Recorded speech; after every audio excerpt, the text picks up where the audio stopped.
Let's jump right into today's breakdown of the fascinating and honestly sometimes kind of confusing plant-based world.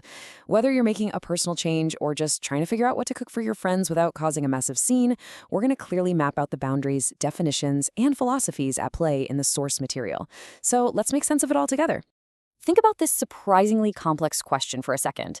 Is honey vegan? I mean, it's natural, it's from bees, it sits right next to the agave syrup on the shelf, so it seems like an easy yes, right? Well, the answer actually exposes a massive boundary between two very distinct lifestyles. By the end of this deep dive, not only will you know the answer to this, but I promise we're going to have clearly mapped out exactly where the lines are drawn. Okay, section 1, the plant-based divide. Let's define the baseline. So our baseline here is the vegetarian. Simply put, animal flesh is totally off the table. No meat, no poultry, no fish. But here is the absolutely crucial distinction. Animal byproducts are generally fine. Dairy, eggs, and honey are all greenlit. Though, fun fact from the text, many strict vegetarians still have to play detective to look out for hidden animal products. Think about stuff like rennet in certain cheeses. It's like a giant puzzle sometimes. Now let's contrast that baseline with veganism. The key word here is stricter. This completely removes the whole byproduct loophole. But notice the end of that definition from both a diet and lifestyle. Veganism isn't just about what sits on your dinner plate. It's really a comprehensive approach to navigating the entire world. Moving on to section 2, what's on the menu? The dietary breakdown. Imagine you're scanning a restaurant menu. Meat and seafood are out for both diets. That's our shared baseline. But when we get to dairy, eggs, and honey, well, the road forks. Vegetarians get a green check, while vegans pass. And hey, there's the definitive answer to our earlier question. Honey is an animal byproduct, making it strictly non-vegan. Finally, looking at the bottom, we see the shared foundation. Plant-based foods are fully allowed and celebrated by both groups.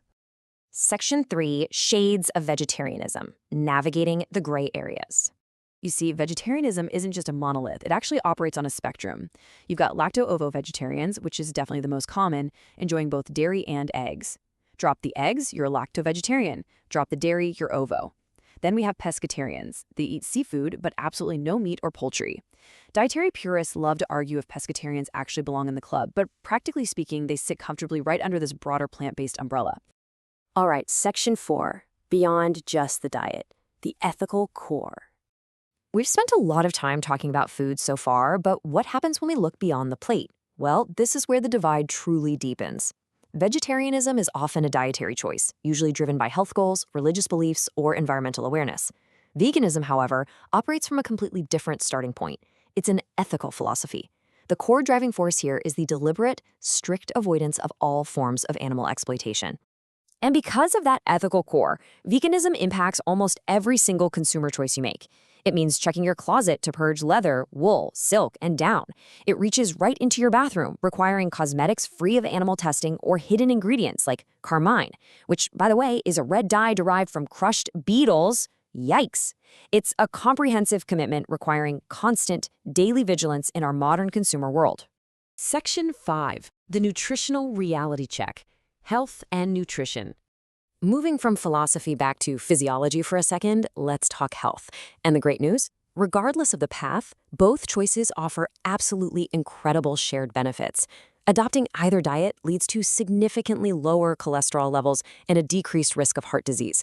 So for anyone looking for major cardiovascular wins, moving plant-centric is a real game changer. But, and this is a massive but, you can't just remove meat and cheese, eat literally nothing but French fries, and call it a day.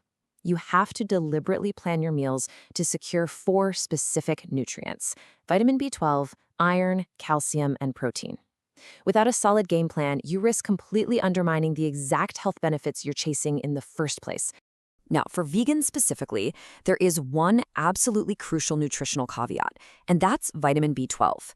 Because it's rarely found in plant-based sources, vegans almost universally rely on fortified foods or supplements to get enough of it. And here's the real takeaway from the text. Taking a supplement isn't some sign of a failing diet. Actually, it's a standard, recognized, and safe necessity of the lifestyle. So, we've mapped the boundaries, from menus and ethics to the stark nutritional reality. Embracing either of these paths takes deep dedication and a real active awareness of what we consume and why we're consuming it. So the next time you're standing in the grocery aisle staring at a label, I want to leave you with this. Could you align your everyday diet with your deepest personal philosophy? Thanks for joining me for this breakdown of the material. Keep asking those great questions, and I'll catch you next time.